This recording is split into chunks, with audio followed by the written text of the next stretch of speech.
Hello, everybody. It's me, Jeremy. This is Red Means Recording. Welcome to the other side of my room where I have been working on a set for my upcoming show at FWA in Atlanta later this year. Sounds a little bit like this. I'm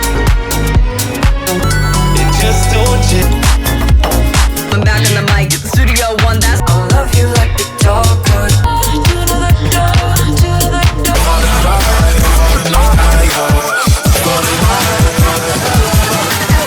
I'm really excited about it.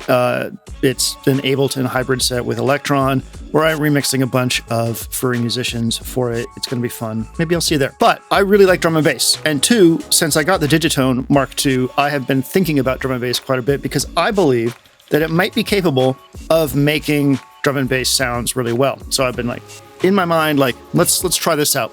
And I found this really cool video from a YouTuber called Strangah, Strangah. That is a really simple video on like the top 10 bass sounds for drum and bass and jungle. And I thought we'd go through this video and make the sounds on the Digitone and see how far we could get. I know for a fact that some of these are really easy to get on the Digitone and some of them are going to be a little bit more challenging. I'll pair with some beats on the Digitact Mark II and just see how it goes. In the end, I kind of hope to make the Digitone a drum and bass powerhouse through drum programming, sound design, and bass sound design, and then I could pair it with the Digitact to do samples and stuff. So let's get started with our video over here and see what's going on. Productions. Let's get started.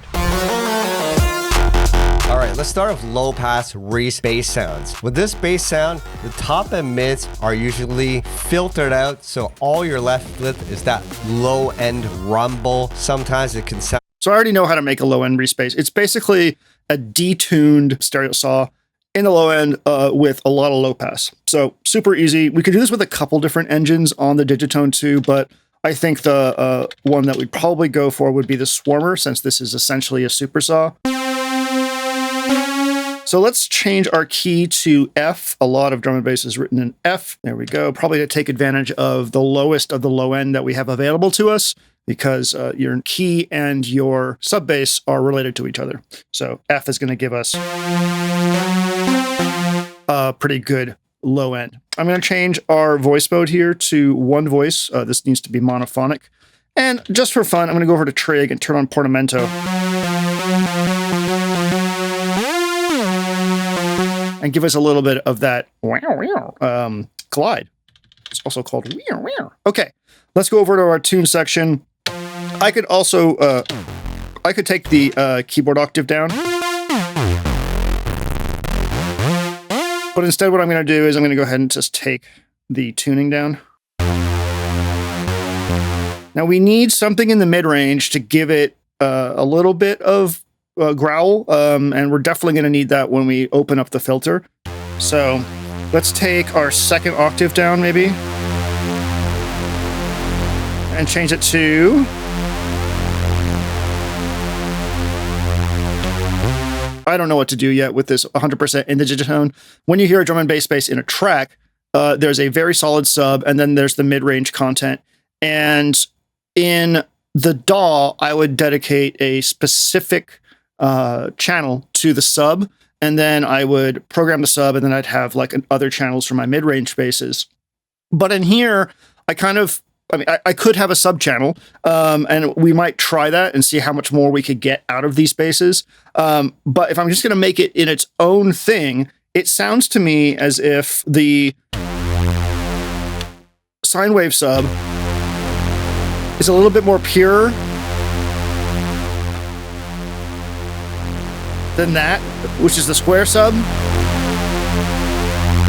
So I like the growl of the square sub, but again, this doesn't matter if you're going to pair it with a separate channel doing the actual sine wave sub bass, which I would recommend. That would be the way I would do this. So let's go ahead and go with the square because I like how much that growls. And then what we're going to do is we're going to go to our effects, a little bit of overdrive just to kind of push it a little bit further. Go to our filter and take it down. Now for our overdrive, we could go post filter.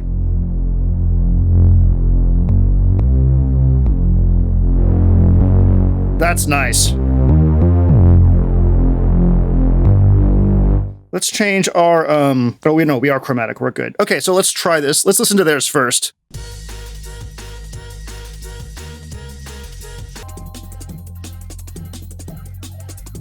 That one has more mid-range content. Notice that low end rumble and those long notes. Very iconic to jungle and drum and bass music. He's going to suggest that you use diminished seconds. He's going to say adjacent notes, but what he really means is like minor sixth and diminished second. So like that. So it sounds kind of evil. Or that, which is the diminished, the minor sixth. But if you're doing a major key roller, then that doesn't matter at all. So let's get some drums over here. I'm going to go import some drums.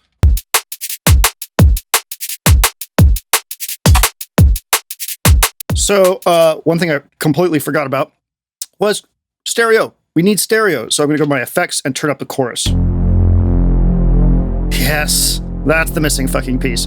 I'm actually also going to add a little bit of reverb. And we're going to adjust the reverb so it's only in the high end. I have changed my tune about stereo and reverb on bass, but I don't want to muddy the low end with diffusion effects. The chorus is pushing it, but the reverb would be too much. So let's go to our reverb. Make sure that we are high passing maybe around... Yeah, that's good right there. Okay, so back to our effects. Now, if I open up this filter, you can hear that there's that reverb on it, but only on the low end, which is really nice.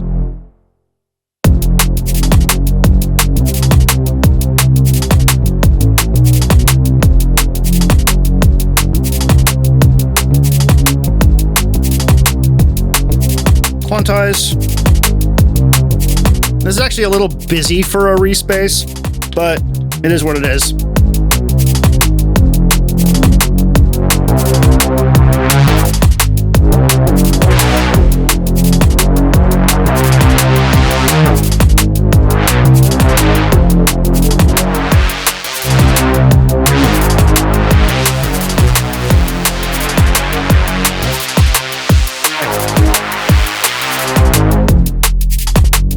That's great.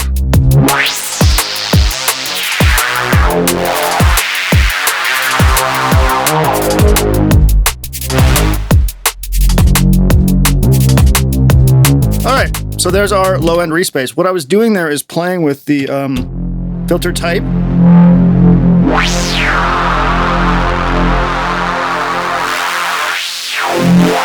And it sounds really, really cool. So how could we automate that? Like, how could we make that kind of just happen? Because in the DAW, I would either assign that to some kind of macro control, or I would automate it myself. You know, like I would go in and draw automation lanes. But how can we do that here? That's a good question. Let's see. Let's play with our envelope.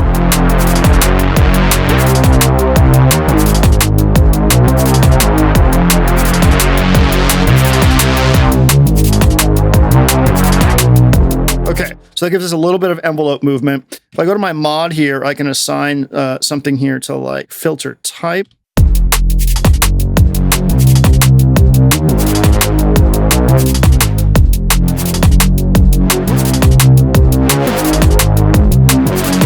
What does the swarm stuff do? Let's see. Go to synth. Whoa, let's fuck with that. So we're taking this Reese a little bit further, and we're actually going to be dipping into the next bass that he talks about, which is like the full bandwidth Reese. But we'll get to that in just a little bit more. So I'm going to go to mod here. It's Swarm Mix. Was it Swarm Mix? Detune Mix. Yeah, I like that going from like not detuned to super detuned. So let's see how that feels.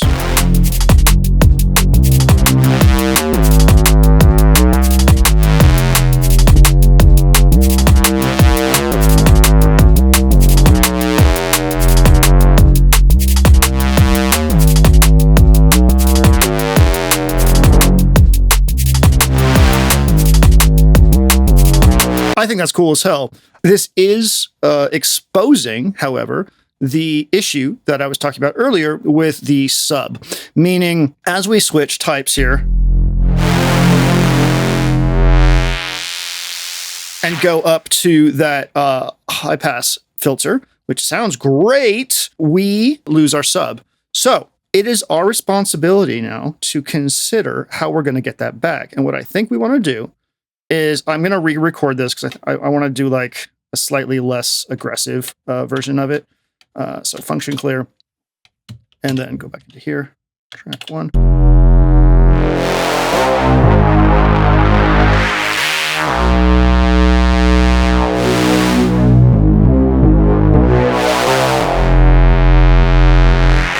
This is like the mother bass, like for a lot of basses in the drum and bass genre. I feel like the Reese bass, if you can kind of variate on it, you're going to have a lot of fun. So here's our Reese, our normal Reese. Let me record this real quick.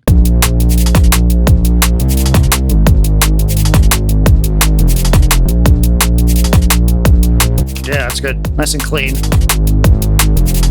Cool. There's our basic Reese bass. It's a swarmer. We are down 2 octaves on the main saw wave, detune mix up, octave down on the other one. Main is a square, and then we don't have really much swarm animation going on. And then if we want to take it to another step,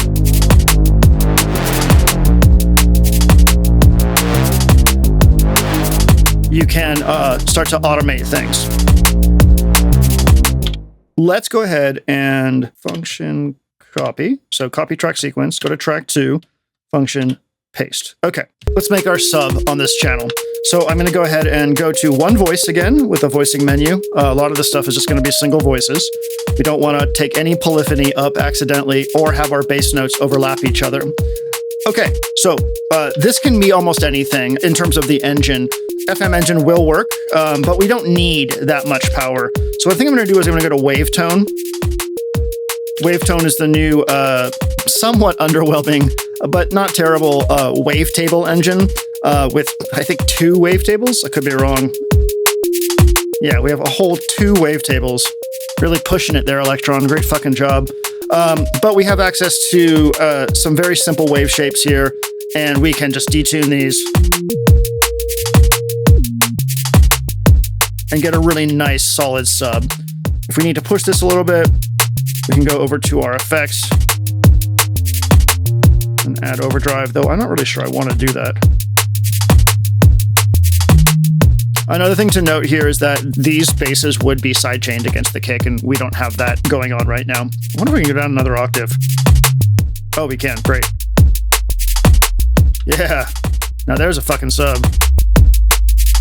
Working in F gives you like access to some of the lowest frequencies that we can perceive with our hearing, and that's really what we want in this con. We want those basses to just be like huge, huge. Let's give our drums a little bit of variation just because they're getting annoying. There, just a tiny variation, little 2-bar variation. So now we've got our sub over here. And we're going to come back to this, actually, this particular sound quite a bit. Let me go over to here, and now if we bring this in, we can go to our filter, take out the bass. And now this bass has just become a mid-range bass. And now we can do whatever the fuck we want to it. So, we'll go over here.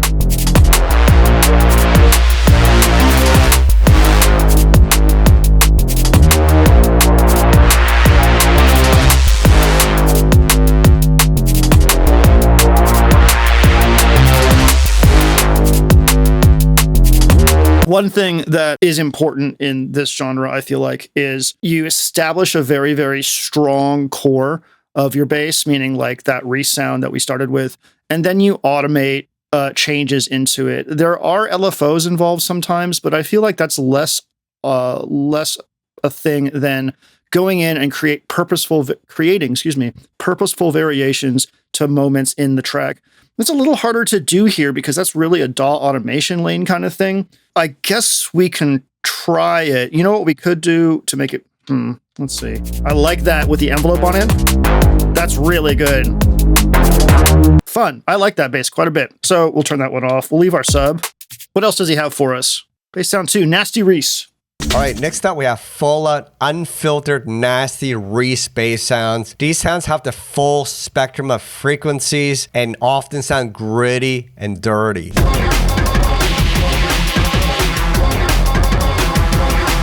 Oh, okay. And here's a more I think I modern hear it. example from Boo's F Jump Up.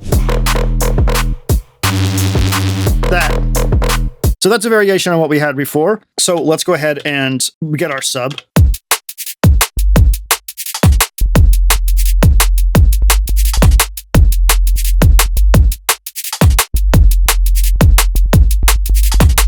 This also sounds like we could do Swarmer. So let's execute on a Swarmer mid-range bass first. Effects, chorus, overdrive.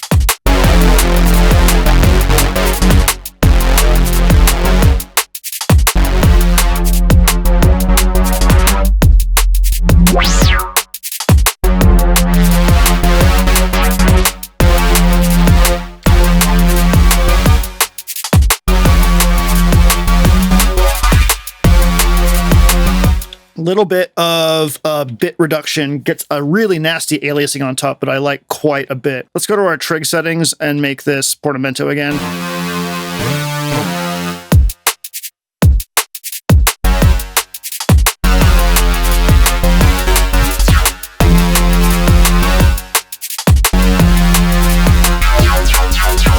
Oh yeah! Oh god, that's good. Let's do this. Let's go to our, this is like the next step for this. Go to our LFOs, choose frequency, make it a 1 and a ramp down, and then depth up.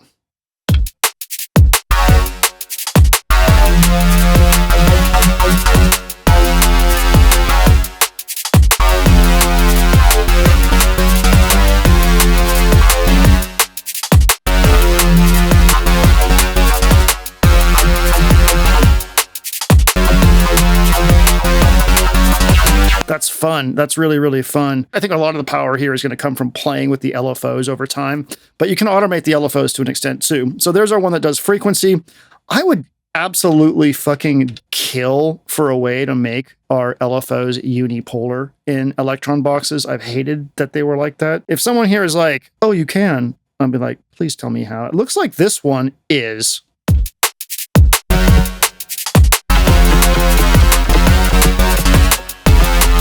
But it's exponential. I don't want exponential. So what I can do here is I can go to my second LFO, go to the depth of mod 1, and then turn this up.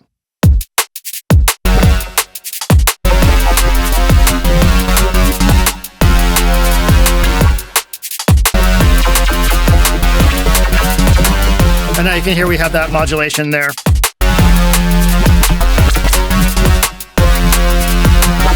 And we could do a speed one over here. So let's go to mod 1 speed.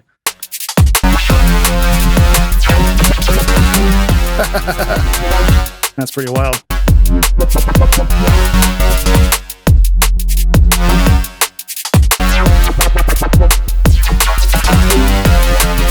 So that's a variation on the nasty Reese. What about with wavetone? Can we get this with wavetone? Because wavetone has some interesting things with the phase distortion here. Let's go to trig, make sure that we are portamento, and that our voice is set to 1. Boop. Great. Okay.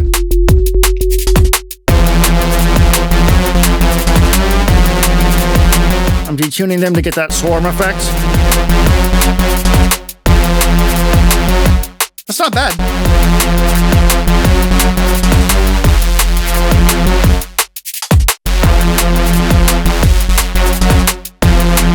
Interestingly, the phase distortion does sort of almost like bandpass filtering to it. Let's try the different wavetables.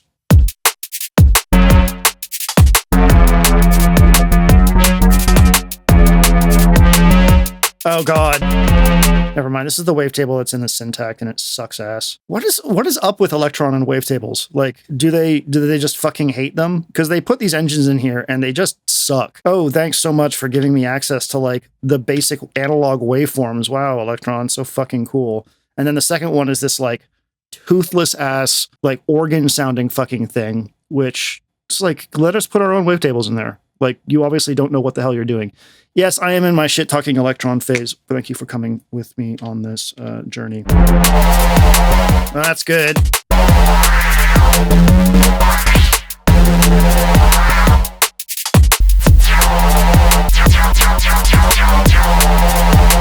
I like that.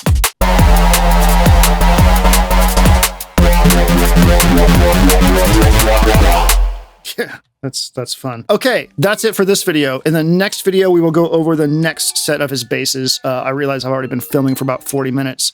I don't want this to be the longest video in the world, but I do want to continue doing this. So join us in part 2 next week for the further continuation of drum and bass sound design on the Digitone II. Mwah.